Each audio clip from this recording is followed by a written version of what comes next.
Have you heard about the Ferber method? The Ferber method is one of the most long-standing sleep teaching techniques. But today I'm going to talk to you about why it might not be the best technique for you, why it might set you up to fail. Hey there, I'm Dr. Sarah Mitchell. I'm a sleep consultant at Helping Babies Sleep. I'm a chiropractor by training, but really found my passion empowering other parents to teach their little ones to sleep and parent confidently day and night. And today we're talking about the Ferber method. The Ferber method is based on Dr. Richard Ferber, who is a famous pediatrician who developed this method to help kiddos sleep. And what the Ferber method is the idea that you put your baby down completely awake, not drowsy, into their crib at night, and you leave the room and you go back at interval checks. But each night, the first interval check gets longer. Okay? So for example, the first night you go on at 3 minutes, 5 minutes, 7 minutes. The next night you start at 5 minutes, 7 minutes, 10 minutes.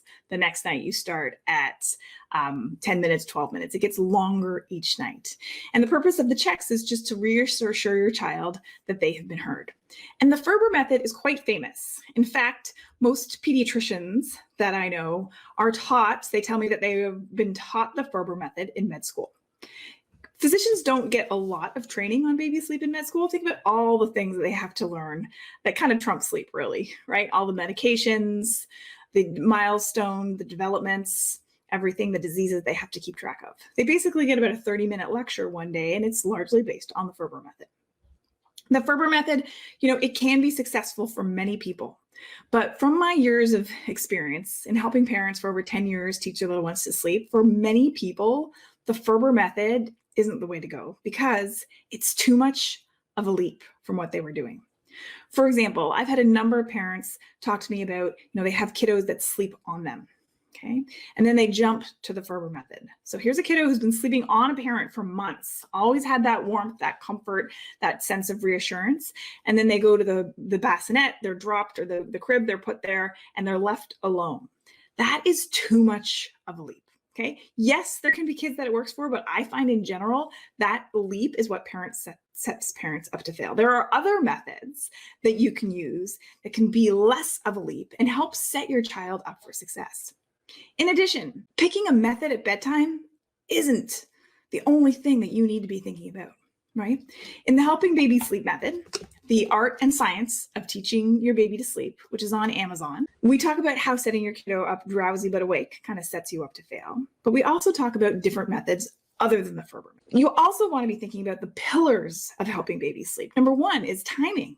Are you setting your kiddo up for success with the timing of sleep? Because we know that putting kids down too early or too late can make it harder. If you put them down too early, they're annoyed and frustrated that you're trying to make them sleep when they're not ready. And if you put them down too late, they're overtired and they're that much whinier and crankier and they need you that much more.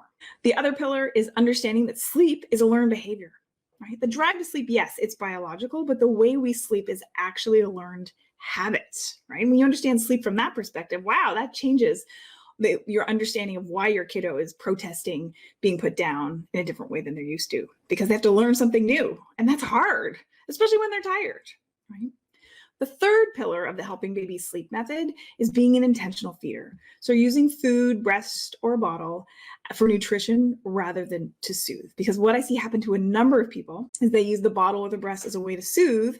When their kiddos hit a 4-month sleep regression, they start waking up more in the night, and then they have to feed back to sleep. And what happens is you would inadvertently are shifting all your calories, not all, many of your calories from the day into the night.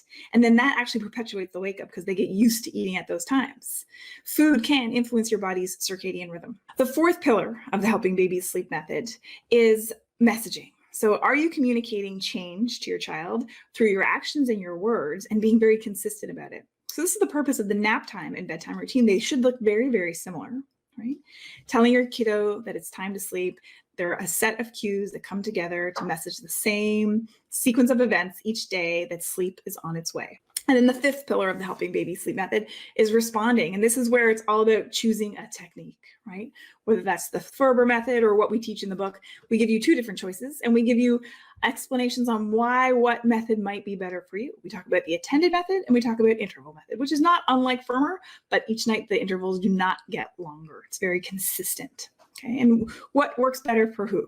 Well, any kiddos that have been sleeping in arms, sleeping on people will do better with an attended method to start, right? Any 4-month-old, 5-month-old, younger babies, the attended method has you in the room with them, offering them physical and verbal reassurance, and that is more appropriate at the beginning. After probably 7 or 8 months, sometimes the attended method, you being right there beside them, offering physical and verbal reassurance, can be very distracting for a lot of people, and they're very annoyed that your little one is there, that you're there, but you're not picking them up, which is what they're used to, being rocked back to sleep. You may have to distance yourself slightly. But in summary, I think there are many other things to think about other than just the Ferber method. In fact, the other 4 pillars of the Helping Babies Sleep method are crucial for you being successful, right? Timing, feeding, understanding why this is happening, understanding sleep science, and then responding is the 5th pillar. And maybe that's the attended method, maybe that's intervals, maybe that is Ferber for you, for you're the right candidate. But I don't think it's for all kids, blanket wide, right? Yes, sleep is a learned behavior, but we do all learn a little bit differently. Thanks for being here today. If you want more baby sleep tips, don't forget to hit subscribe on our YouTube channel to never miss a baby sleep tip.